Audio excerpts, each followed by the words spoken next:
Elissa Cunane and Jakia Brown-Turner. Coach, if you just start us out with an opening statement, and then we'll take questions. Well, I always think when you're playing in this situation where you had a bye and the other team played the day before, you always worry about that start of the game. Do you have tournament jitters or whatever? And again, having veterans like this, they came out ready to play and got us off to a good start. And again, I thought pretty much everyone contributed that went in there and did a nice job. And that's important also to be able to save the legs a little bit by rotating and getting some depth in there. So, I thought Elissa and Jakia, obviously, they both put up great numbers today. It was tough to get it inside some because Florida State does a really good job of denying 3/4 on the post and helping from the weak side. And they make it really, really hard on you getting it in there to her. But I thought she did a great job of slowing down, keeping her composure.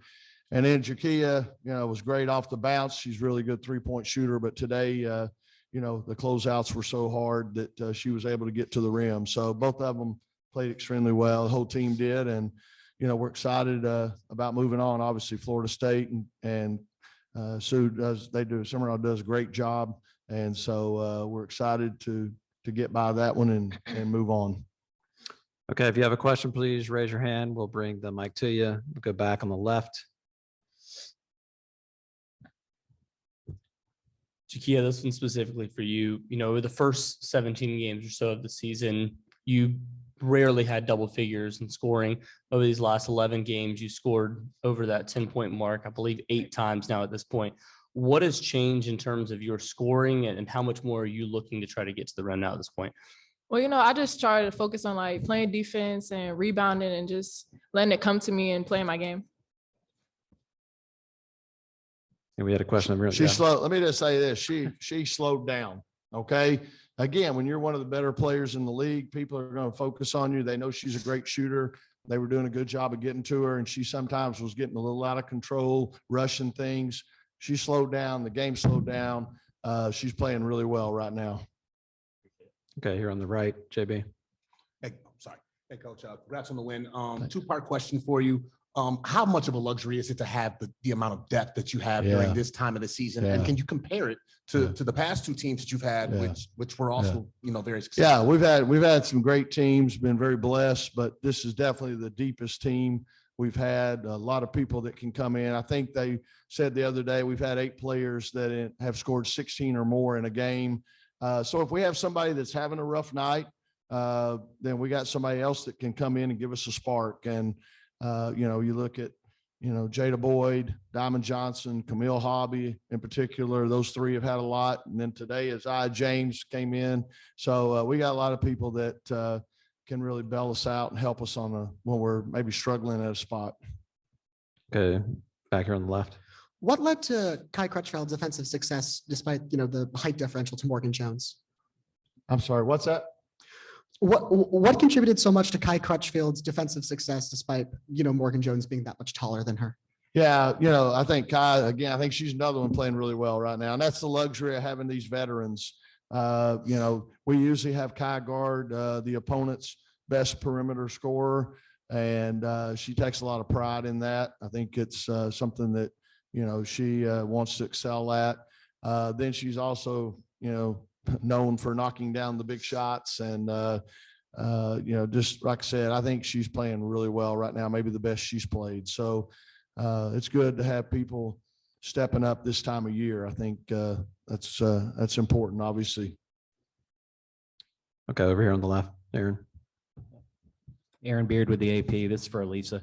You guys have had some stretches like at Duke and Cameron where you missed 1 shot in the 4th quarter as a team. And then today you guys scored 7 out of 8 possessions come out of the half. When things are going well for you guys as a unit and sharing the ball, what do you think works best for you guys when you get on one of those rolls? Honestly, I think today our defense turned into offense a lot. We were getting steals, getting in passing lanes, and just getting rebounds and being able to push it. So I think when we play as a team and we're able to share the ball and we slow down and get good shots. Okay, here in the middle of the 3rd row. Yeah, this is for Elissa. Today you had 15 and 6 in 22 minutes. It seems like you always play well here in Greensboro. What is it about this place for you? Honestly, it's just the way they're playing the game today. They're able to feed me down low, and the way they're playing post defense. My teammates got me the ball, so it's also tournament time. Everyone wants to play better for tournament time. The next game's not guaranteed. Doesn't matter what seed you are. So we just got to come out here and play every game like it's our last. Okay, here in the middle. Hometown girl, man. Almost, She it plays is. well over here. It goes back to, I don't know how old she was, laying on the floor when she was a kid, doing snow angels in the bubbles. I mean, in the balloons that had fallen from the ceiling. So I think that was good karma. Maybe she learned how to do well on that court. All right, here on third row on the right. Wes, you guys held Florida State to 8 points in the second quarter. That's something you've done a lot this year, is shut teams down. Just how important is, stacking stops and having those runs where you play defense so well to your success? There's no doubt. And I think Elissa hit on that. First of all, it takes a lot of pressure off your offense when you don't have to score every time. You don't have to match their bucket every time.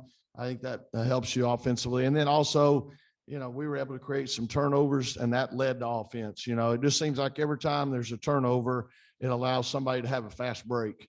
And we'd like to be the team doing that, obviously. So I thought we came out with good energy, got in the passing lanes a little bit, and we're able to create some offense off those steals and turnovers. Okay, here in the front, Brett. Elissa, in addition to being your hometown and tournament time, how much motivation did you take from a certain player of the year vote? And especially the first quarter, I think you had 9 points, 5 rebounds, and 2 steals. How motivated were you? Honestly, I don't really worry about that type of stuff. I'm more of a team player, and the regular season means more to me than player of the year would have. So, I'm just gonna come out here and play my game and keep taking this team to new heights. I keep commenting on their stuff. I feel bad too, because I probably hurt her and some of the others because, today she played 22 minutes. I mean, again, we've got other people that we want to reward for their hard work every day and what they do. And then also you want to keep them fresh. But if we'd allowed her to play 35, 36 minutes a game, her numbers would be better. But again, that's to not take anything away from Liz Kitley too. I mean, you lead the conference in scoring, rebounding, and block shots. It's pretty hard not to vote for her. So again, like I said, I feel bad sometimes because I may hurt some of our kids in some of those categories. Okay, over here on the left. It's really for all of you. I know it's no secret you guys have a great fan base, but when you're in these games, do you ever get lost in the moment and feel like you're at Reynolds Coliseum with the amount of red and the amount of Wolfpack fans that are there? Lisa, Who was that for? Anyone. Okay. I can take it. Yeah, I mean, it almost feels like Reynolds, but this is also our second home. I think Coach Moore said it before the game today. Like, this is our second home. We're only an hour and a half away. So I think our fan base is amazing. People are like, dang, like how early they get here. They were all here yesterday to watch the game before us that we were going to play. So I think it's just amazing how much they follow us and support us, and they're a part of this journey. And I'm glad they're back in the stands this year. So it's a second Reynolds, but it's also a second home. Okay, again, up here on the left. As for Wes, looking ahead to tomorrow's game, what kind of challenges do they present for you, and how different are they if Kitley can't go? Yeah, again, I have a lot of respect for Kenny Brooks, and what he's done with that program is really impressive, and the players they have. They're built a lot like us.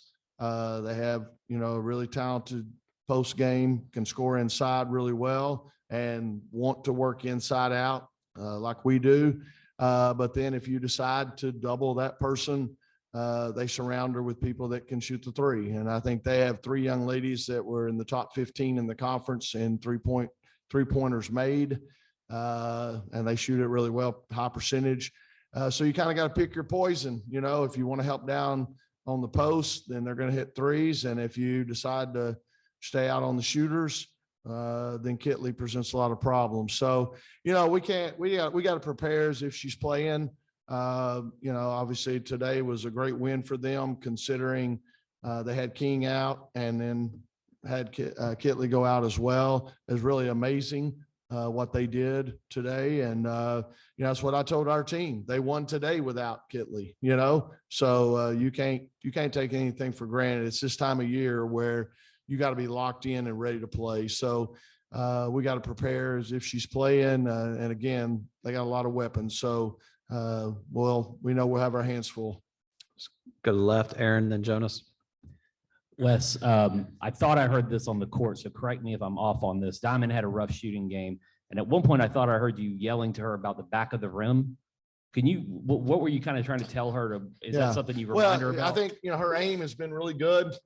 And y'all, I overcoach everything. Okay. So I'll admit that. And they laugh, they know it. Okay. But, and I say that a lot to a lot of them. Her aim is fine. I mean, it's dead on, but she's leaving them short. So, want to focus on aiming at the back of the rim, not just the rim, definitely not the front of the rim. Focus on the back of the rim. And, it's like my putting, never up, never in. If you don't give it a chance, it's not going in. So just trying to get her, remind her, got to get that thing up. Okay, left, Jonas. Coach Moore, you said you have to prepare as if Kitley is playing, but the way they played today without her shooting the ball so well, does that make the scout a little bit more challenging tonight because they played a different style of basketball without their best player? Well, I am feeling pretty good. The fact that, hey, we just played them Sunday. So the scout isn't going to be real difficult. I mean, I know according to my coaches, they ran a couple of different sets today and all that. But at least, we have a fresh scout on them. We have our game that we've already clipped. So they, in that respect, normally I'd be really scrambling right now. I'd be getting a scout with a whole lot of clips that I got to trim down to show them tonight. And then also, going back, watching the last game, that stuff's done. So that's good for me. I might even, enjoy the evening. Who knows? So, but again, I don't know. They're not going to change who they are, what they do. I realize, they'll have somebody else on the block if she doesn't play. But, I don't think they're going to just scrap what they do. You got to, I always say all the time, I love it. Former Texas football coach back in the 70s used to say, I'm going to dance with the ones that brung me. And same thing here, just like if somebody's having a off night that's proven themselves over the long haul, I'm going to stick with them. Okay. And same way, they're going to stick with what they do. I don't doubt that. So like I said, Kenny's a great coach. So I know he'll figure out a way.